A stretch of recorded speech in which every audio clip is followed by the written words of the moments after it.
Eu passei um bom período da minha vida com muitas dores, muita irritabilidade, indisposição, muitas vezes sem conseguir sair da cama e eu não sabia a causa. E eu fui buscar a causa e hoje eu faço um tratamento e eu me sinto muito melhor, com uma qualidade de vida muito melhor, muito mais feliz. E eu gostaria que você prestasse atenção nessa matéria, quem sabe vai te ajudar também. Muitas vezes a gente fica dizendo, será que não é, de repente, nervo ciático? Será que não é minha coluna, minha cervical? Mas será? Será? Vamos buscar a causa, vamos saber com o Dr. João Elias a diferença entre uma doença e outra, fibromialgia e artrite reumatoide. Esse é o nosso assunto.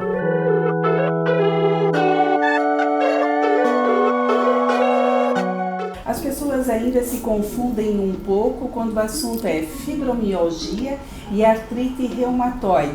Eu estou aqui com o Dr. João Elias, ele é reumatologista e a gente vai esclarecer hoje um pouquinho sobre esse assunto. Doutor, tira essa dúvida pra gente. É a mesma coisa ou não é? Ah, não. Não é?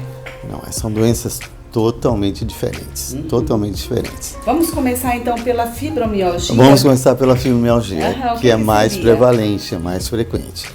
Então, imagina uma situação assim, uma senhora de meia idade ali, 45, um pouquinho mais, um pouquinho menos também. Crianças podem ter, pessoas mais velhas podem ter, mas o grosso é nessa faixa etária, 40, 45 anos. Que chega no consultório com dores. Eu pergunto, okay, aonde dói? E ela fala, pergunta onde não dói, porque dói meu corpo todo. Dói tudo. Né? E às vezes fala, tem frases muito características assim da fibromialgia. Doutor, dói do fio do cabelo à ponta do pé. Então, dores musculares, articulares, generalizada, né? Acima do umbigo, abaixo do umbigo, à direita e à esquerda, ou seja, no corpo todo, com mais de 3 meses de duração. Precisa ter esse aspecto mais crônico, 3 meses de duração. Geralmente se associa, essas dores se associam com distúrbio do sono, se associam com fadiga intensa e dor de cabeça. Esse é um trio que vem junto com a fibromialgia, assim, quase sempre. Então, dor acima do umbigo, abaixo do umbigo, à direita e à esquerda, prolongada, que se associa com distúrbio do sono, fadiga e dor de cabeça, tem que pensar em fibromialgia.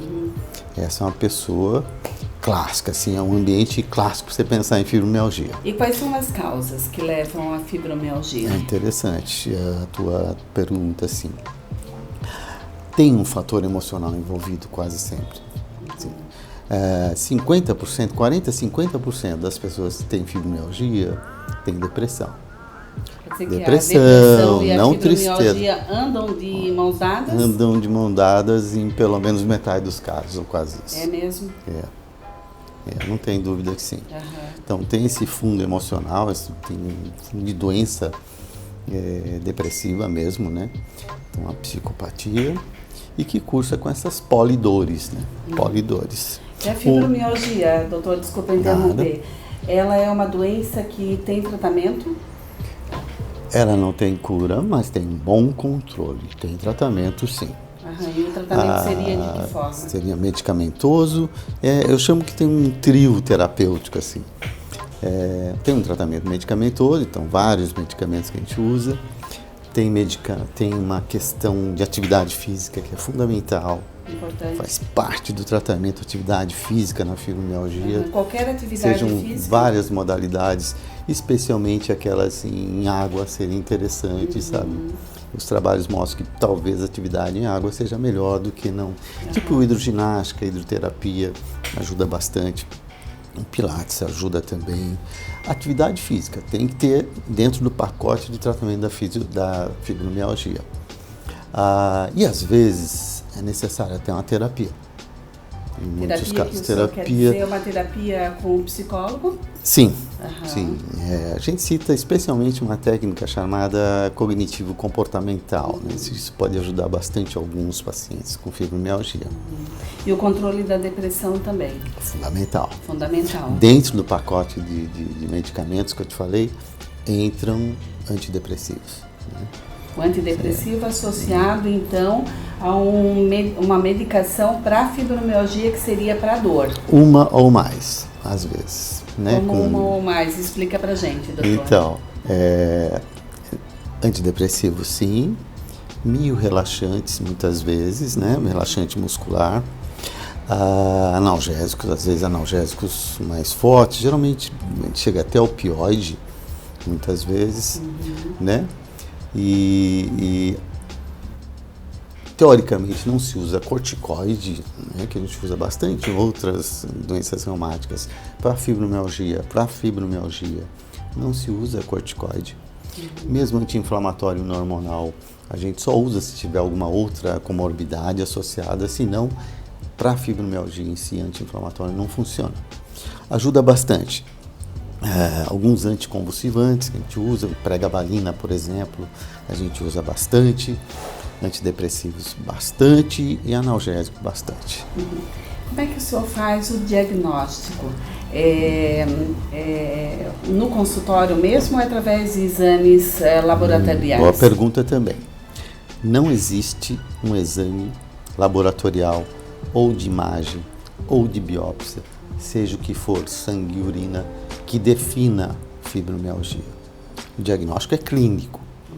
O diagnóstico é o exame clínico, você tem uns parâmetros, você tem uns protocolos de definição diagnóstica mediante exame clínico, e aí você fecha o diagnóstico, certo? Não tem exames que definam fibromialgia. Você pede exames para afastar outras causas de dores articulares ou musculares ou dores difusas, mas não para confirmar o diagnóstico de fibromialgia.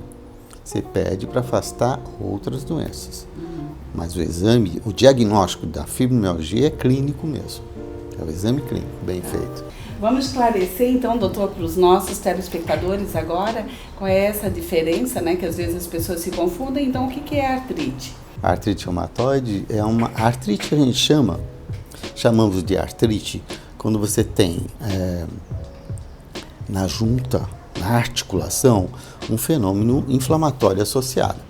Você pode ter só dor articular, nós vamos chamar de artralgia. Dor articular é uma artralgia, mas quando tem artrite, você tem, além da dor, os outros fenômenos que fazem parte do contexto inflamatório. Então você tem dor, você tem edema, você tem perda de função, você tem aumento de temperatura e às vezes até eritema, fica mais vermelha. A junta, né? O senhor está mostrando as juntas dos pois dedos. Estou te mostrando a junta dos dedos porque nós vamos falar de artrite reumatoide e o que define, assim, o característico da artrite reumatoide é o acometimento de mãos. Na maioria das vezes. Mas pode também surgir em outros locais do corpo. Qualquer outra junta de artrodial, que a gente chama, juntas daquelas que produzem líquidos, pode ser afetado pela artrite reumatoide. Vou te dar exemplos. Até a TM pode dar. Mesmo? Né? Articulação temporomandibular, cotovelos, ombros, joelhos, tornozelos, pés. Né? O que a artrite reumatoide não pega muito, não gosta muito, é coluna lombar. Realmente, coluna lombar não é afetada. Não afeta. Mas a cervical é afetada pela artrite reumatoide também. Quais são as causas, doutor? Sim. A gente não sabe exatamente o que acontece como a causa da artrite reumatoide, mas tem hoje várias teses, assim. A mais moderna é aquela questão da disbiose intestinal, né? Então, antigamente, quando eu ia falar de artrite reumatoide para os alunos, eu falava assim, olha, o cenário inicial é na microarticulação da sinóvia, que é uma estrutura que recobre a junta por dentro, que produz o líquido sinovial. Ali é que começa tudo. Hoje não. Hoje a gente sabe que não tem nada. Não tem nada a ver. Que pode ser tanto no intestino quanto nos pulmões e também na questão oral. Mesmo? É verdade. De que forma, doutor? Explica então, pra gente melhor. Alguns tipos de bactérias que povoam a nossa cavidade oral, bactérias específicas, né?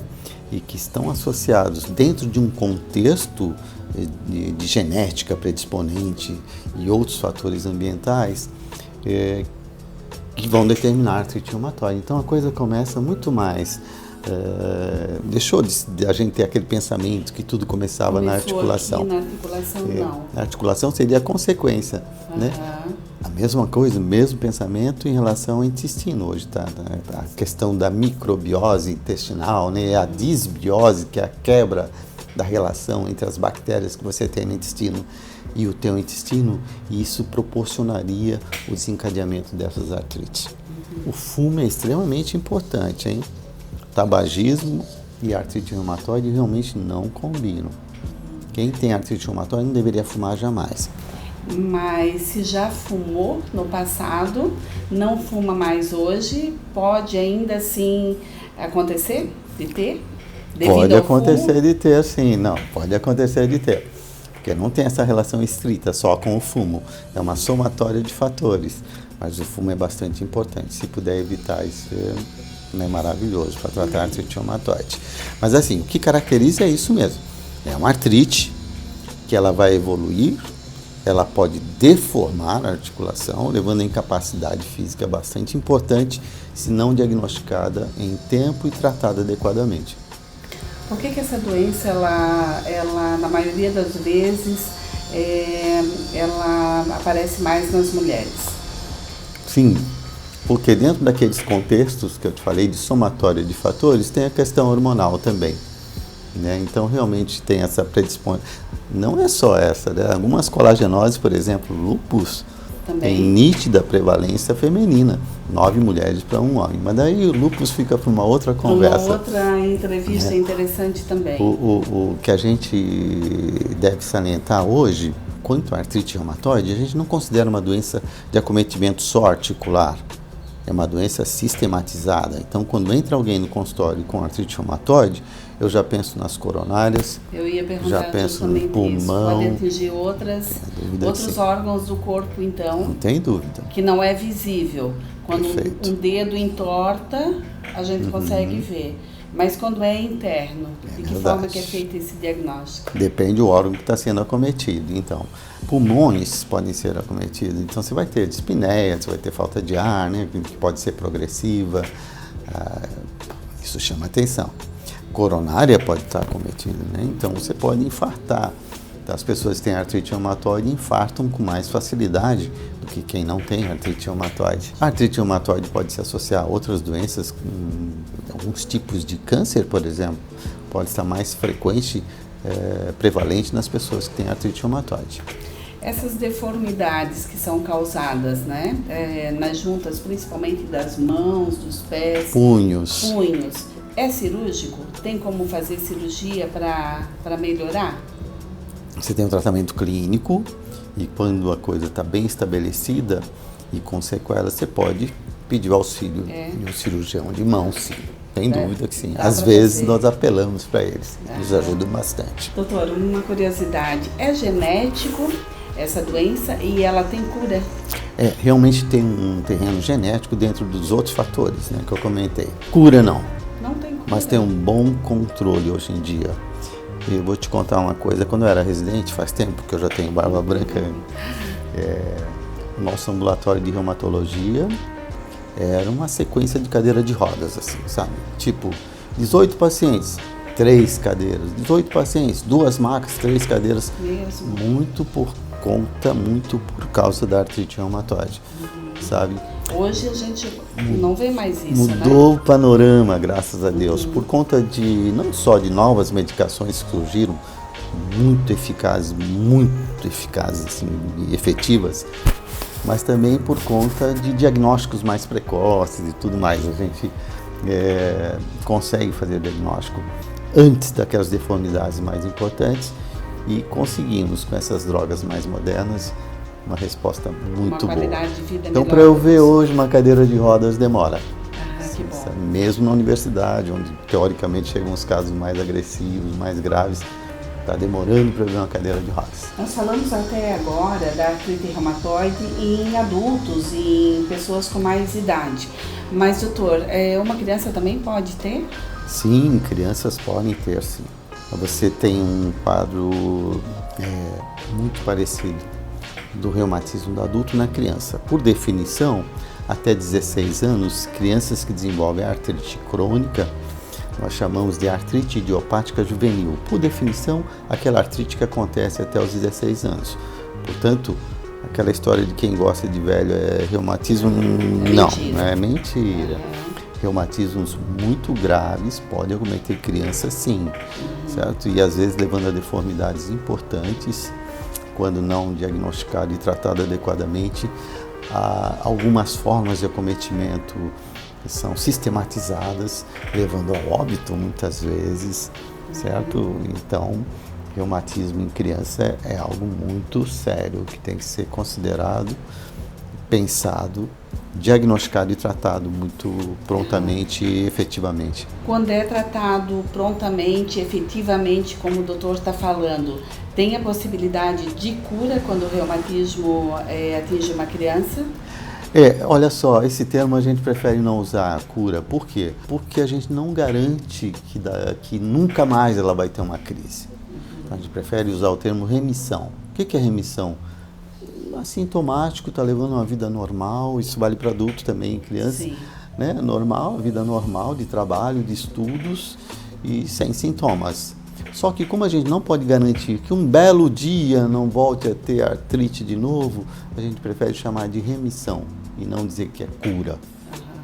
Alimentação ajuda no tratamento?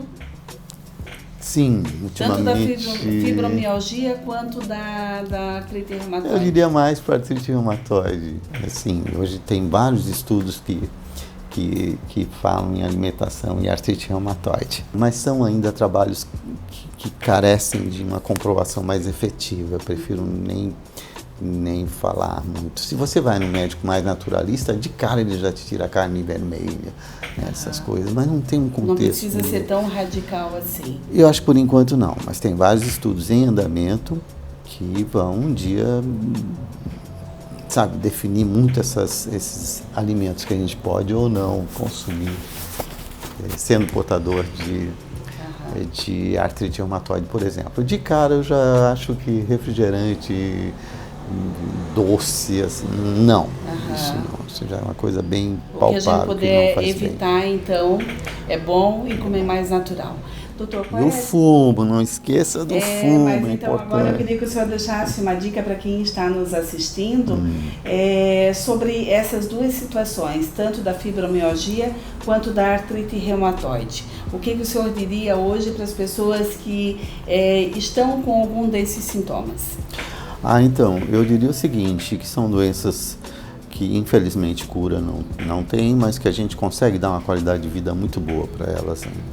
Seja a fibromialgia, seja a artrite reumatoide, hoje em dia realmente melhorou muito o cenário dessas doenças. Então, sentir dor é uma coisa muito complicada. A gente tem irritabilidade, humor, afeta o humor, depressão, enfim, é uma série de fatores, né, doutor, que envolvem a dor.